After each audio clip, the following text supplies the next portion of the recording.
Hi, this is Kelly. Welcome to my channel. Today I have 3 Witchy Gothic DIYs. DIY number 1, The Familiar's Witch. So I got this mirror thrifting some time ago and I finally figured out what to do with it. This is just regular printer paper and I tape it in place. I'm going to take my pencil and mark out a template. And I'm going to cut this out on the inside of the pencil mark there. Then I tape that over my image and carefully cut that out. And my favorite crumpled tissue paper. I know I do it all the time. I hope it's not boring you, but it gives the best texture. And I'm just going to do this little decorative framed area with it. I'm not going to do the entire thing. We're going to use some we're going to get a plaster texture on the rest of it. But I'm just going to go around. This is not going to be a mirror when I'm done. We're going to just leave the glass in place. It doesn't come apart. I was hoping it would. It'd be a little easier. I wouldn't have to cut out the image in the perfect shape, but it didn't come apart. And I didn't want to force it and break the mirror. And you know how that goes. So I'm bringing the tissue paper down onto the mirror a little ways too, because the cut is not perfect, and when I paint this black it'll disappear, you know, anything that's cut a little too small, you know, because I never did get it quite perfect. So that's all done, and we're going to let that dry. I painted the back black, and I'm going to go ahead and paint the sides with black chalk paint also.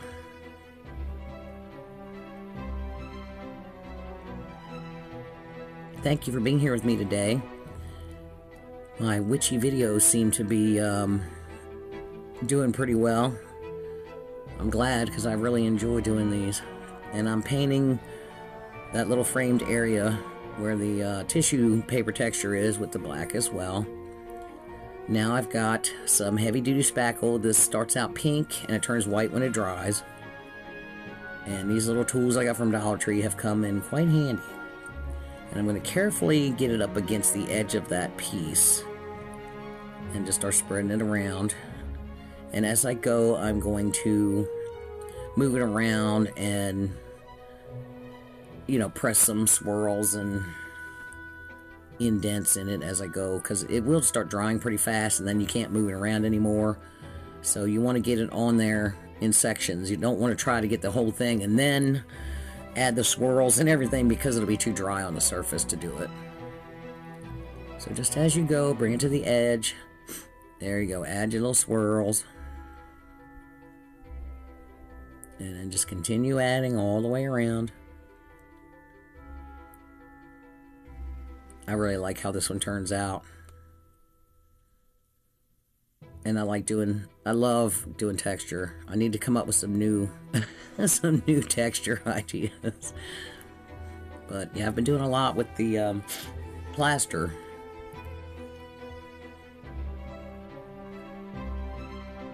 Just keep on getting it around there. And also that really shiny coating paper, whatever, that blue, I did scuff that with some sandpaper before I started. Before I did all the tissue paper and everything, just so this will stick to it better. And we just meet where we started.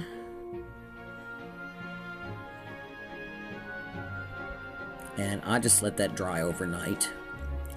And here's my image. I still haven't shown you the image yet here. And we're going to take some black chalk paint and a little chip brush and darken all the edges. And then I'm blending just a little bit. I don't want to darken it too much. Just a tiny, tiny bit. Isn't she pretty? So pretty. And I couldn't believe I printed it like the exact right size that I needed the first time. I was like, no way. I wish I could offer more guidance in that, but it's kind of trial and error. Now this is not a chalk paint. This is just a matte acrylic. It is the color cinnamon. And I thought, I'm going to try this. And we're going to do a black wash over this once this is dry. And oh, by the way, I did a matte clear coat spray on that plaster after it dried before I painted it. And then we're going to do it again after I paint it. Because if you get a lot of paint on the plaster, it can re-wet it and kind of mess it up. So, man, you could Mod Podge it. You can seal it however you want. And that's my first coat. And you can see there's little white spots still showing. And it needs 2 coats. And with something like this with texture, you're going to have to go over it 2, maybe 3 times. And once it's dry, you can hit all the spots. So this is just some black chalk paint and some water. And I'm just going to move this around. And I'm going to do this in sections as well. I'll do maybe about 1/3 of it here. And then we're going to dab that off with a paper towel. And then you see how I did, where my hand is there, I already did. And I'm doing this section, dabbing off the excess. And you can always add more if you want it a little darker. But I think I only did 1 time around on this. Yeah, I liked how it turned out. It looked almost like leather. It was wild. Definitely different. With that brown underneath the black wash, it was like, it looks almost like leather. It's pretty cool. And this already has a nice sawtooth hanger on the back of it, ready to go.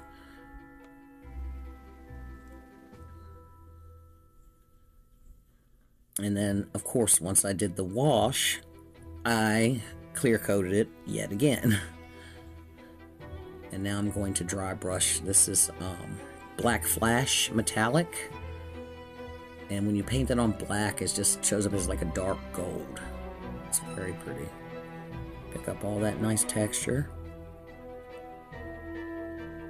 And I'm going to do a light dry brush of that around the rest of it as well.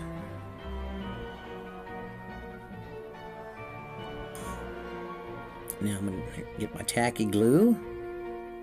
And since I've clear coated it more than once, there's a nice matte surface on the mirror now. So this will stick to that just fine. It probably would anyway, but I'm going to carefully get that in there up against the edges. And this will dry clear, but just, you know, try not to get too much excess all over the place. Place my beautiful witch in there. She's so pretty. And I just go around and keep pressing it down and make sure I get it all in place. And there she is, all done. DIY number 2, Echoes of the Coven. Now this is a thrifted frame. It's just a black plastic frame. And I'm just going to use the glass. And this is just all-purpose caulk. And I just put some on there and just spread it around, similar to the spackle. And I let that dry overnight. And I painted it with this sage green. And I'd sprayed that with matte clear coat first and then painted it. And then we're going to dry brush. Oh, I'm sorry. No, we're going to do a black wash on this as well. I'm sorry. And this was just a quick thing. It was a little 5x7 frame, so I just had to just go over it once. Now this turned out a lot darker than I had intended. But that's okay. I mean, just that green's peeking through just a little bit. Looks more like a gray. So then I'm going to go ahead and dry brush a little bit on top to pick up the highlights. Because like I said, it came out a little darker than I had intended.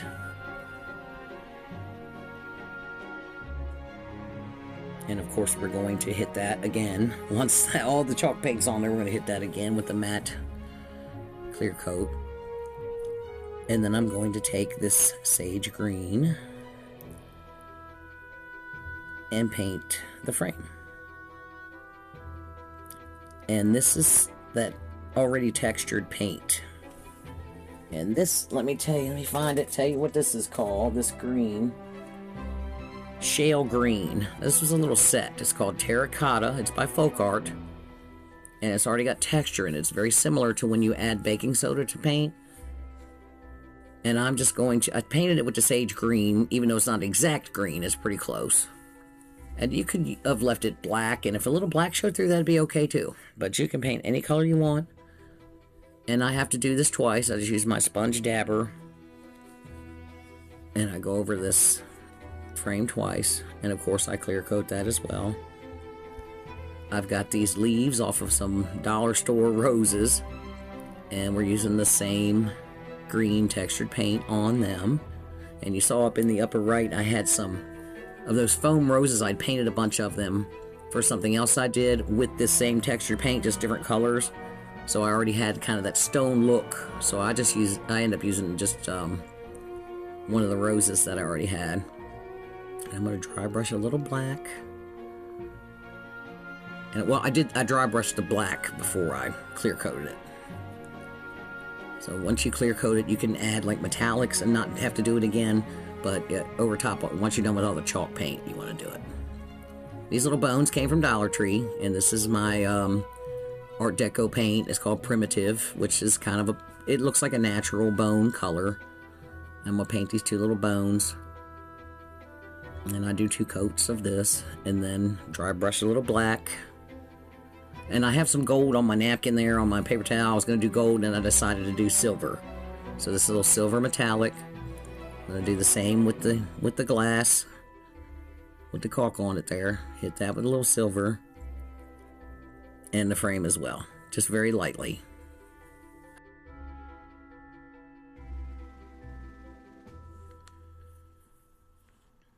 Let's go on around.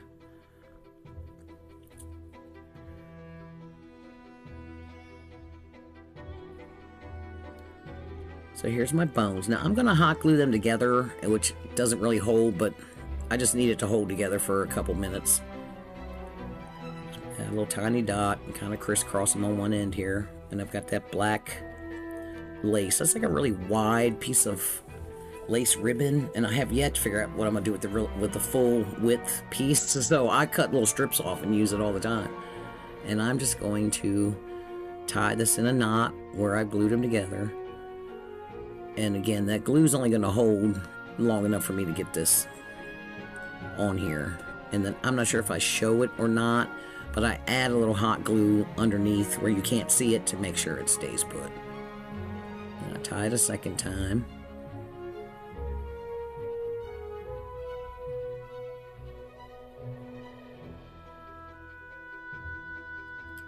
So now I've put the glass back in the frame. And here's my rose I was talking about that's already painted. And my leaves that you saw me painting. And we're just going to glue these into the little corner here.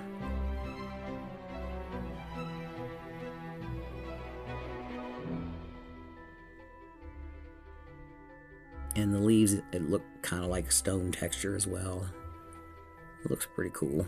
And then glue my rose in place. I love thrifted frames. You can do so much. That cheesy plastic frame now looks like it's stone. And then I glue the bones in place. But yeah, I had added some glue in between them underneath where the lace is to give it a little bit of support. But once you glue them to the project, they're not going to go anywhere. And then I got that little witchy symbol there. I had a piece of hot glue showing, so I just stuck it in there. And I took a piece of the lace and just draped it over top. And that's it. DIY number 3, bound in leather. Now, this is a thrifted hardback book. And I got these black napkins at Ollie's a while back. And they're really thick. They're like cloth.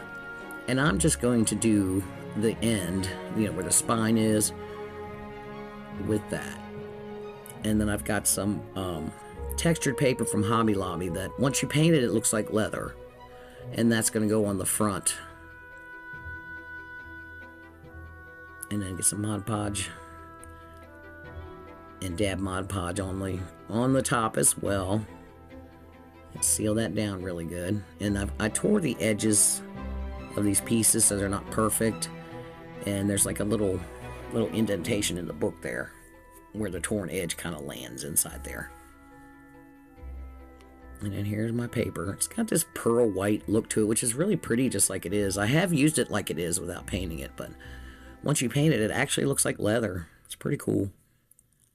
So now we've cut out a piece to fit, and we're going to use our tacky glue. Start at one end. Spread that glue around. Try not to get it oozing out, you know. Glue down that end.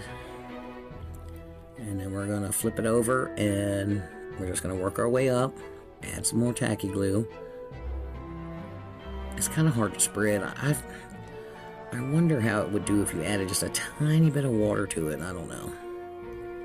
But these heavier papers, I find the tacky glue works so much better than the Mod Podge. Plus, it dries quicker. It's going to stay put. But I went ahead and let that dry overnight. It was late in the evening when I was doing it anyway. And make sure that's dry. And then we're going to paint it with black chalk paint. I got these little frames at Dollar Tree. Now, I've used them before, and they're very flimsy. So I'm going to start out gluing 2 of them together. And it's just tacky glue and a Q-tip there. They're very thin and flimsy. Line them up, make sure they're glued together. And I put clamps on that, and I let it dry for about an hour. And now I'm going to take, this is Nutmeg Antiquing Medium. It's a faux art I got from Amazon. And I just stained the frame with that. And now this is the dark brown antiquing wax that I got from Michael's. And my little image there, I don't know if you can really see it yet. And it's barely big enough to fill up that little frame. So I want to make sure I darken the edges really well, so you can't tell if it's not quite perfect. And we're just going to add a little bit, blend everything together. You see the corners and the sides are a little darker than the rest from the antiquing wax. I'm going to take the same antiquing wax and I'm going to go over this book. And now I have treated this with matte clear coat. And I'm going to go over it with the antiquing wax. Antiquing wax over black paint is actually really pretty. It's subtle. It's going to be hard to see in the video. But it really gave this that look of leather. And I had already sealed the pages together at some point. Because I was using the book as just something to stack other books on. And here's my image. We're going to use tacky glue again and glue the image into the little frame. Get that in place. And then I made this little decorative piece some time ago with hot glue and a silicone fondant mold. It came from Amazon as well, and I already had it here done. So you just fill it with hot glue and let it cool, and it's easier than clay because you're not mashing up the design, and you just let it harden and it pops right out. And we paint that black, and then we're going to add this black flash metallic, give that dark gold, pick up all the textures like a little leafy, filigree looking dealio. And then we're going to take a little bit and do the edges, you know, darken here and there on the little frame, so it's not just that one color brown. But yeah, you can you take your book pages and hold it closed and paint Mod Podge on the outside edges of your pages, and then wait it overnight and the pages will glue together. And then I just aged it with antiquing wax, and I had done that, like I said, some time ago, so I don't actually show that here. But anyway, getting ahead of myself, I glued that decorative piece down the side there, and then we're going to use hot glue and add our little frame piece there. I just thought that was so cool. Kind of reminds me of the Hocus Pocus book a little bit with the eye. And that's it. Here's my reveal. Isn't she pretty? Love it, love it. Thank you so much for being here with me today. I hope you enjoyed my witchiness. I just love these. So much fun. There's my book. I know y'all have seen that movie. I can't do that high voice, but that's okay. See you next time. Don't forget to like and share and all the things. Bye.